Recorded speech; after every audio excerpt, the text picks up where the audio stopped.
Hey, how's it going, everyone? Zachary Jensen, managing partner of TaxWise Financial Services here, where we're empowering small business owners with massive tax savings so they can grow with confidence. Today, I wanted to make a video about the best deductions for 2025 for small business owners. We've been getting a lot of folks creating businesses or new business owners or even returning business owners asking us for kind of what's the best generic tips for 2025. And here's kind of the guidance I would give them. So starting a business and growing is exciting, but you got to understand there's finances and the tax implications, right? The plumbing of the business, if you will. Alex Hormozy, a famous business influencer, would say accounting is like Wi-Fi, right? You only notice when it's off.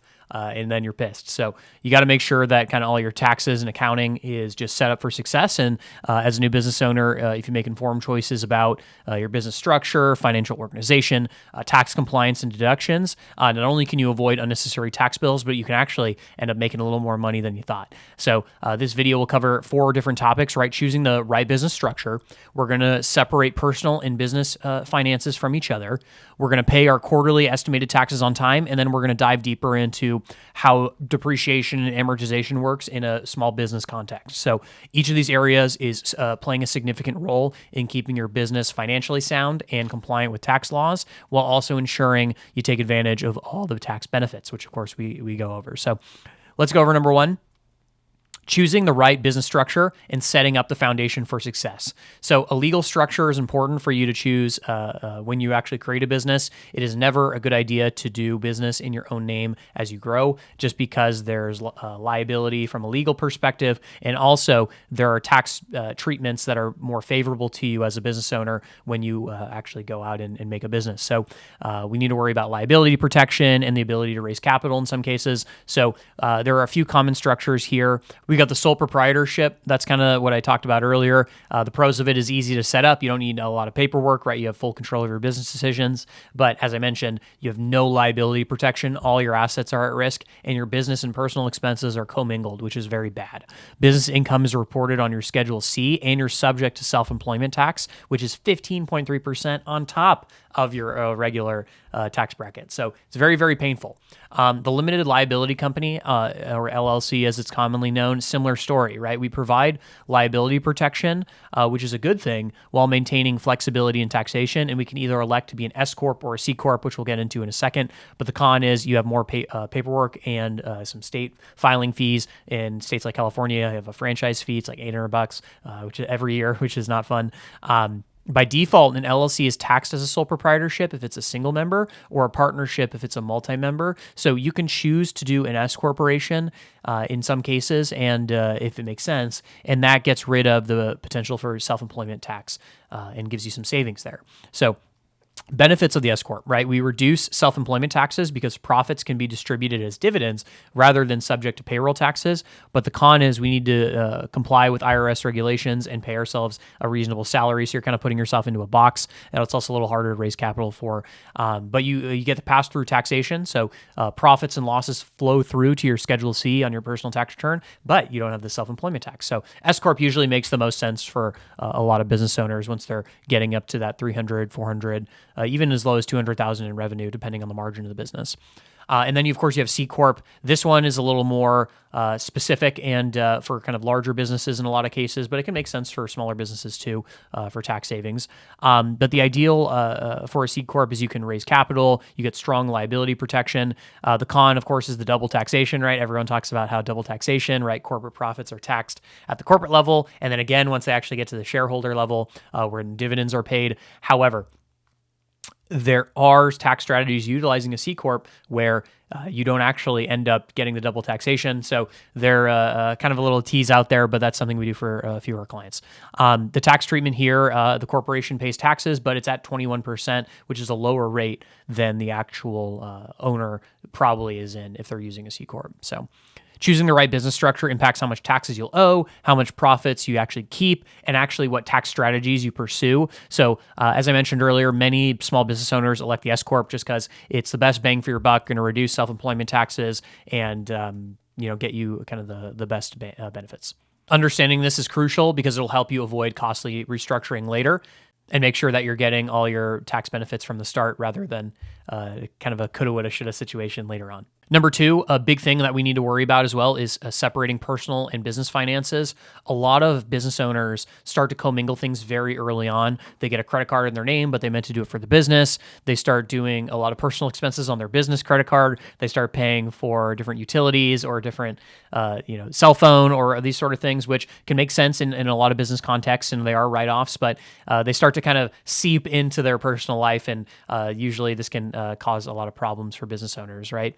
Separation from business and personal expenses is incredibly important for legal protection, right? If you operate an LLC or a corporation but mix personal and business expenses, you risk something called piercing the corporate veil, where in court they can argue that, hey, this entity isn't really different from you because you're doing all your personal expenses through it, which could make you personally liable for various business debts if that's something you choose to take on. Number two is tax compliance, right? Keeping personal and business expenses separate ensures that you don't miss out on deductions, and it makes tax reporting a little bit easier from our perspective, right? We can very clearly see, hey, these are personal expenses, these are business expenses. Now here at TaxWise, we try to make sure that we find any reason at all to get things under a business expense so that we can write it off. But of course, it's got to be for a business purpose. And number three is financial clarity and bookkeeping and just measuring your finances, right? We want to make sure that if you're getting cash or side gig or this sort of income, that we're not mixing it with your business, because we want to make sure we clearly can see this is the revenue of the business. These are the valid expenses of the business. Maybe we add back certain add backs that are make sense to add back, but we want to very clearly see revenue, expenses, profit. Believe me, that's going to make everything nice and easy for you to run the company. Best practices here are opening a business checking account using it exclusively for business transactions, business credit card doing the exact same thing, just business expenses, using accounting software like QuickBooks, obviously hiring an accountant like us to manage that for you, and then paying a salary and distributions rather than just casually transferring funds between personal business accounts. Definitely want to have a regular cadence there. But keeping in mind business and personal expenses and keeping them separate, you maintain the integrity of your financial records, you simplify your tax filing, and you protect your personal assets. So definitely worth taking some time to at least set yourself up for success, and then you're good moving forward from here. Number three is paying your quarterly estimated taxes on time to avoid IRS penalties. Unlike W-2 employees who just have one tax filing deadline and have a tax withheld from their paycheck, business owners must calculate and pay estimated taxes to the IRS throughout the entire year. These payments cover income tax, self-employment tax. You actually need to pay estimated taxes if you are self-employed, you're a freelance, or you're a small business owner. Business owners who expect to earn at least $1,000 in taxes at year's end, they need to pay estimated taxes. The due dates for estimated taxes are April 15th for income earned between January and March, June 15th for income earned between April and May, September 15th for income earned between June and August, and January 15th of the following year for income from September to December. And you calculate your estimated taxes for the year based on expected revenue and deductible expenses.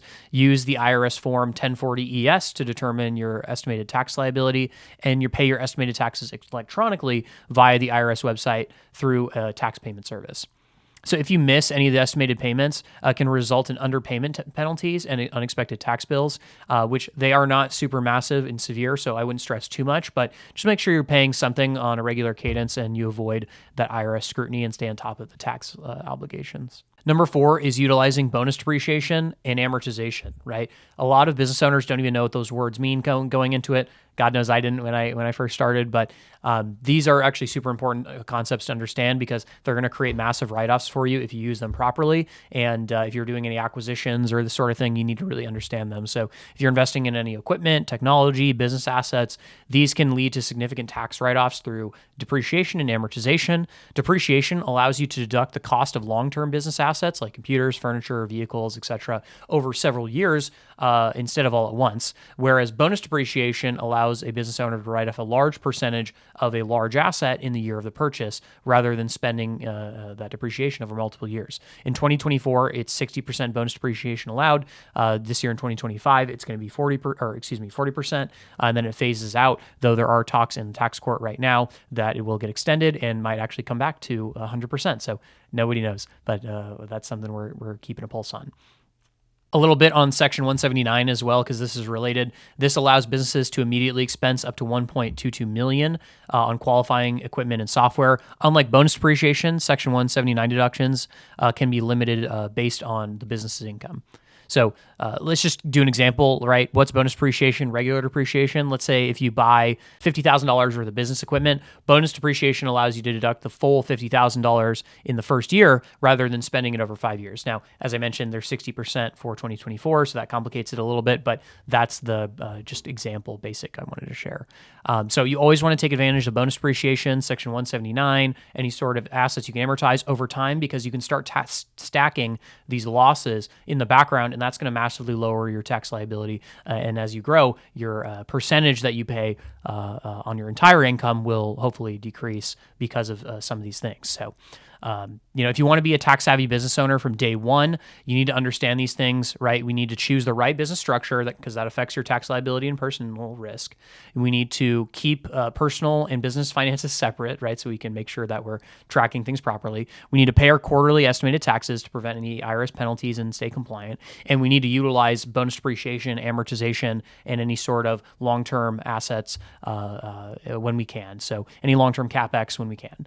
And by doing this, not only will you be able to keep your hard-earned money, but your business will thrive. You'll be able to understand where things are going wrong, if they are, because they always do, and make informed decisions now. That way you don't wake up in a big financial mess and you don't know how you got there. So if any of this stuff sounds helpful, we actually help a lot of our clients do a lot of these things. So if you have any questions, feel free to reach out to us. Contact information's in the description below. Look forward to hearing from you. Thanks so much.